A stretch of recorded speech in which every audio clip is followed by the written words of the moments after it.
পিঠে লেবুর শরবতের পাত্র বহন করে মানুষের তৃষ্ণা মেটানোর ব্যবস্থা করত। ধীরে ধীরে বাণিজ্যিকরণের ফলে কোমল পানীয়তে ভেজাল মিশতে শুরু করে বলে জানান ডাক্তার তৌহিদুল হক। 2021 সালের দিকে এই ড্রিঙ্কস পরিবর্তিত হতে হতে পরবর্তীতে কি হলো, কোক, পেপসি, ফান্টা এইগুলোর পরিবর্তন হলো।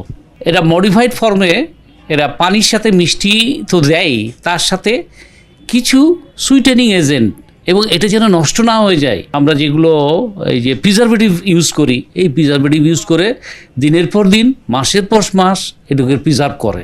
কোমল পানীয় বা সফট ড্রিঙ্কস হলো মাদকবিহীন তরল। বেশিরভাগ কোমল পানীয়তেই কার্বন সমৃদ্ধ পানি, মিষ্টি জাতীয় পদার্থ সহ সুগন্ধযুক্ত পদার্থের উপাদান ক্যাফেইন থাকে।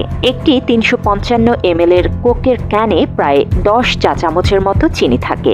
এই অতিরিক্ত চিনি দেহের উপকারের চেয়ে ক্ষতি বেশি করে। মাত্র 30% টাকায় জমির মালিক হয়ে নতুন বাংলাদেশের গড়ে তোলার স্বপ্ন দেখা বাংলা বসতি।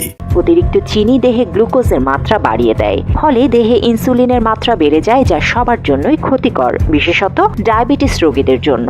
আমরা যখন এই কোকগুলো বা যেই পানীয় খাচ্ছি, আসলে এটা ভীষণ চিনি মিশ্রিত।